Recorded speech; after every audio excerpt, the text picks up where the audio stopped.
Here in Berlin, Chancellor Angela Merkel's cabinet is due to approve legislation that should help skilled workers from outside the European Union find jobs in Germany. The country urgently needs people to fill more than 1 million job vacancies. Now, the proposed law would simplify the process for recognizing professional or vocational training degrees from abroad. It would also eliminate the requirements that employers have to check whether German nationals are also available to fill the vacancy.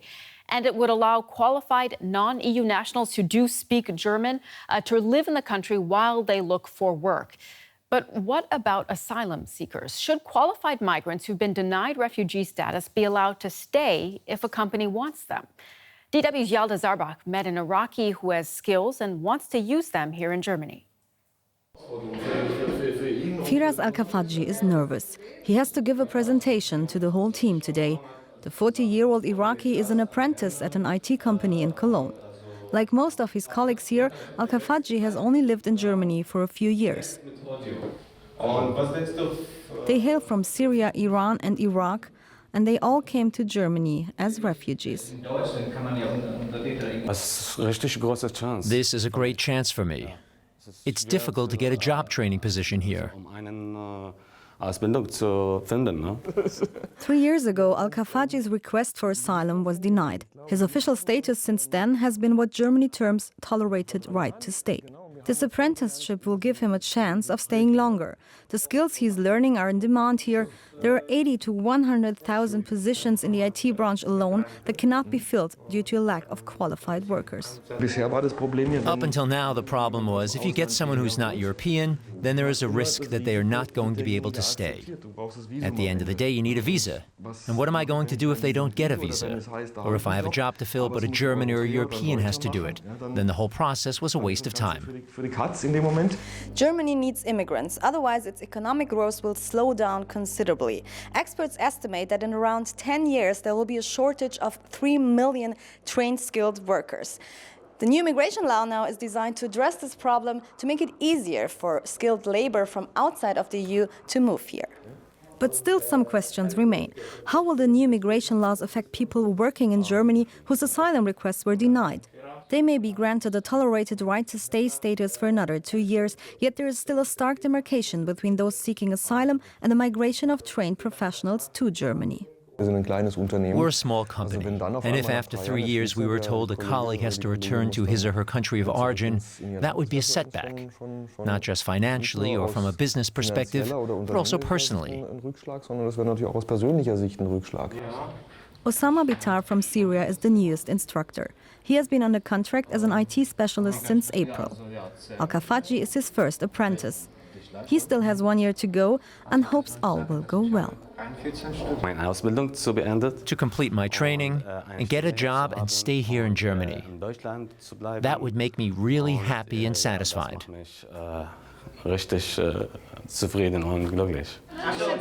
Firas Al-Kafaji's boss is hoping things will get simpler with the new law, so he can keep his specialists and employ new ones as well.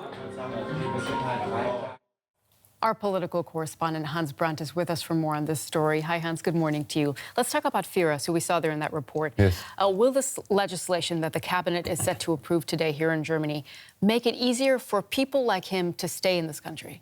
That's been one of the big controversies. The question has been whether or not this law should allow people who have come into the country for other reasons, as asylum seekers, as refugees, or illegally, but have found a job eventually, whether they should be allowed to stay or not.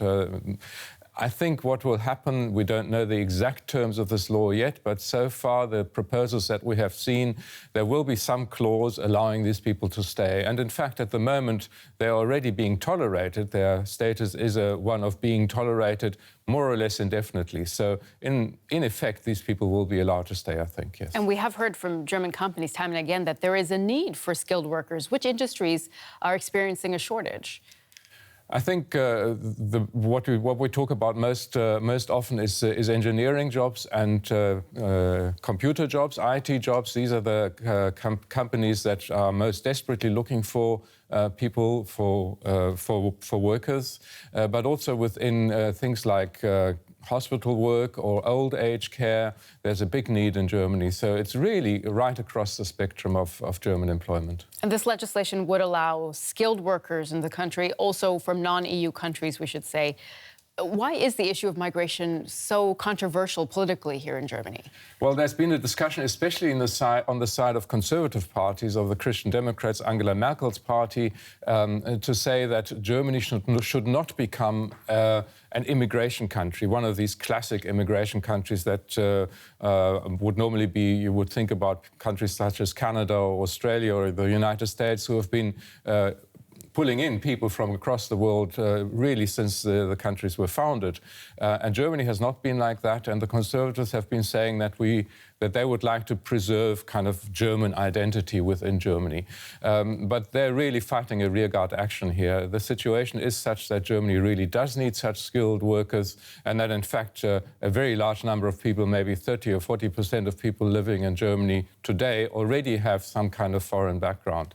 So in the end, the reality is such that Germany will need these skilled workers, and making it easier for them to come in will be very beneficial for the country. All right. Our political correspondent Hans Brandt with us here this morning. Thank you so much.